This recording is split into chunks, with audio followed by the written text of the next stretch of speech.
Hello, my name is Van Wood. I'm professor of marketing at Virginia Commonwealth University, and my specialty is international marketing, international business in the larger arena. And I am I hold the Philip Morris Endowed Chair in International Business here. And I also am the founder and current director of the VCU Center for International Business Advancement. And under those titles and accolades, I teach courses, I do research, I serve on committees, I build programs with VCU with our partner schools around the world. And frankly, I'm a fortunate individual to be here with you during this coming semester as we go through a course called Globalization. Before I tell you about the course, let me give you just a little bit more of my background. Once again, my name is Van Wood. I have my education occurred in three different areas, three different institutions.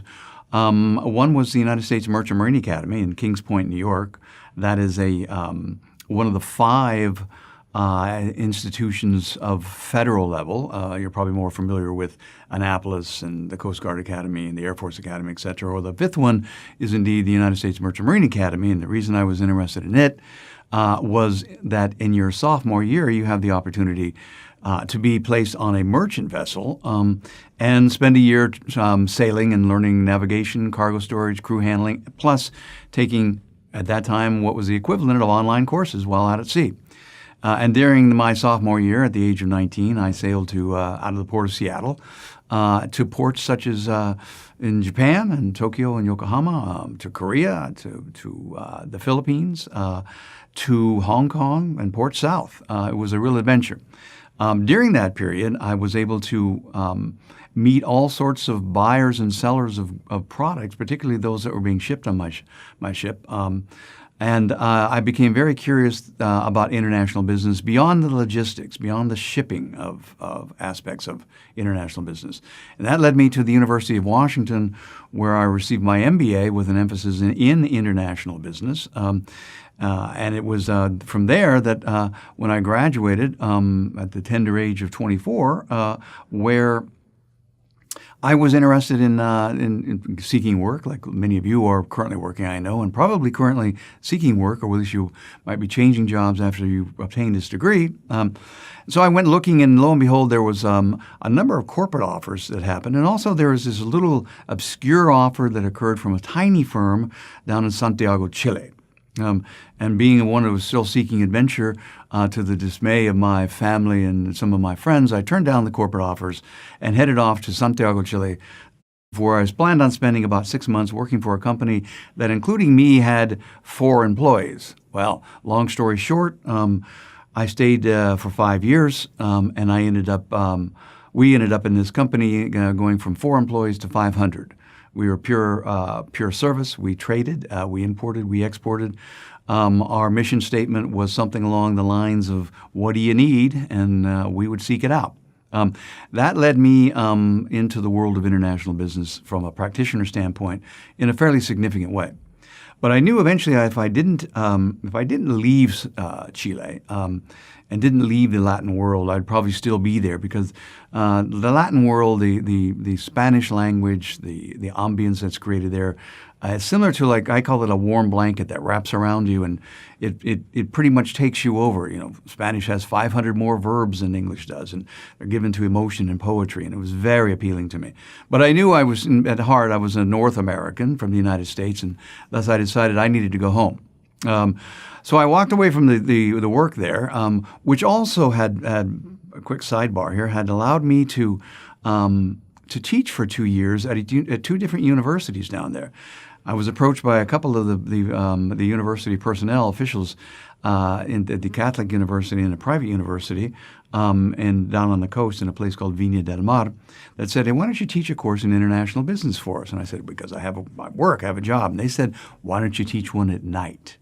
That got me into the world of academics, and it also, frankly, skyrocketed my proficiency in the Spanish language. But I left, and I spent 8 months with a backpack on, cruising around, trying to reinvent myself, or at least pretending I was, and ended up back on the West Coast, where I'm originally from, trying to figure out what I would do. Well, I was either going to go, indeed, this time back to the corporate world, or I was going to go into academics. And that's what happened. I chose to pursue a PhD, what became my third institution, and I went to the University of Oregon, what had, I think, one of the best marketing departments in the country at that time.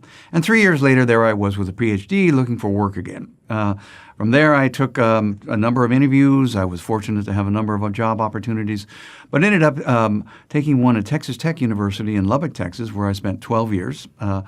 And rose to the ranks of assistant, associate, and full professor. Had the opportunity during that period, during that 12 years, to live 7 years overseas in semester opportunities in places like Europe, back in Latin America, 3 semesters in Hawaii, a number of semesters in Puerto Rico, etc. That led me to think, well, maybe there's something else out there. And I went looking for a position that would give me a little bit more flexibility and a little bit more opportunity to really work in the business world as I wanted. And that led me to Virginia Commonwealth University, where indeed there was this endowed chair sponsored by Philip Morris, now Altria. And I have been here, once again, my wife and I were planning to be here just for 3 to 5 years. And I've been here now, finishing up my 23rd year. So I've been around here and I've seen VCU and the city of Richmond and Central Virginia and the international business arena in our country grow dramatically. I now spend most of my time in the field of doing research, teaching, and also working extensively with our variety of companies that we have here in the Richmond and Central Virginia area. We do have 7 Fortune 500 companies here, hundreds of companies that surround it. All that I deal with are interested in the international business arena and what goes on outside where 95% of the consumers live outside of the United States. So that brings me to heading up this course online, focusing on globalization. So I'd like to tell you a little bit about that course, if I may. So let's move to that topic. In this course of globalization, it is only a 1-credit course, and I'm going to keep it to a point where we're flying a good deal at the 30,000-foot level. That is, I want you to see the overview of what I call the umbrella brand, or frankly, the super story of our time. And in my lectures about globalization, which will be posted on Blackboard, I will be going into some depth about what this super story of our time was, or is, because it is something that's not going away. It's only going to grow, and is only going to offer people that really understand it and are prepared to take advantage of it and in a positive way exploit it, tremendous careers. I think if you, like me, believe that variety and plurality make life rich, there's no better place to get it than out there where cultures, mores, norms, social interactions are different. Plus, there's significant opportunities in the business world to do good and to do well, to make a ton of money and to change the world for a better place.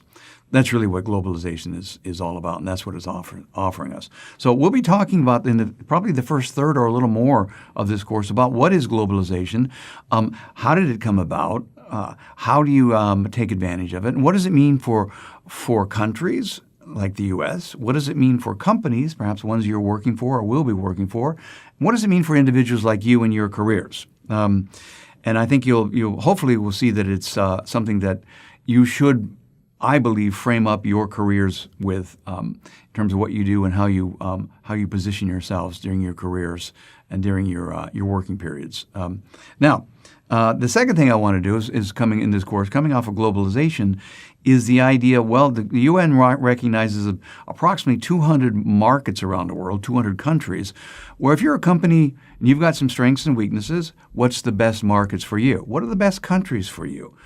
How do you analyze that? How do you, of the 200, say, these 3 or 5 are the best for me?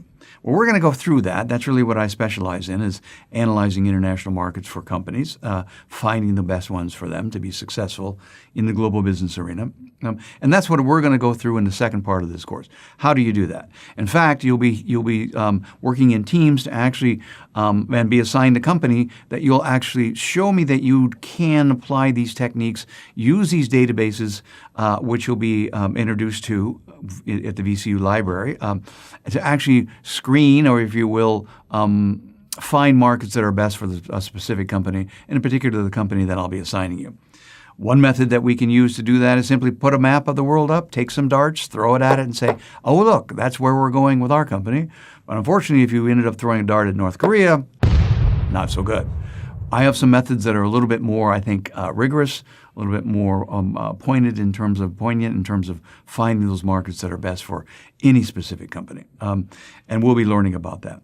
Thirdly, after globalization and the analysis of international markets, the final thing we'll be doing in the third sector of this, third dimension of this course, we'll be analyzing strategic alliances.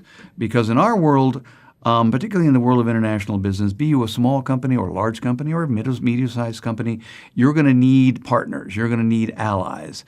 You're not going to be successful going into a market unless you have someone, some player, some company that really understands you, that fits well with you, and can help you deal with the hurdles and deal with the challenges that are in those international markets. So we'll be understanding how you select strategic allies, and more to the point, how do you build relationships? I want to show you a number of videos in this course that deal with relationship building and how to sustain your long-term competitiveness via relationship building.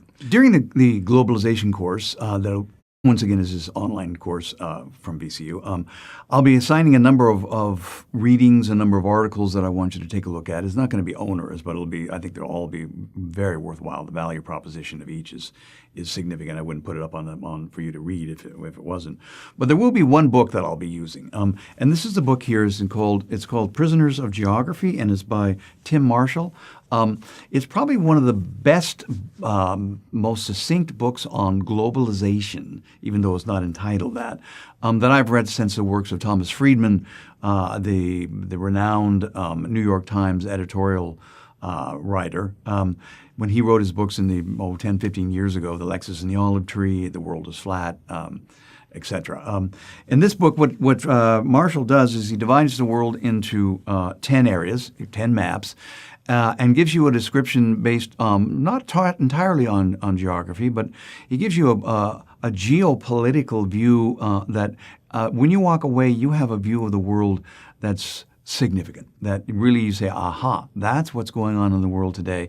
And this is what's happening in the world in such a way that you can actually have some sense of what might come in the future. So we'll be covering this on a chapter-by-chapter basis, and I think you'll really get some significant value from it. Once again, it's called Prisoners of Geography, Tim Marshall. It's a paperback. You can pick it up as an e-copy, too, if you'd like, from Amazon, and I think you're really going to enjoy it. So the course itself was, as I say, is only a one-credit course, but I think you'll get a significant amount of value out of it, looking at the topics of globalization, market analysis, and strategic alliance formation. So welcome to this course on globalization, and if you ever have any questions or comments, I look forward to interacting with you as we go through this course. Thank you, and welcome to VCU.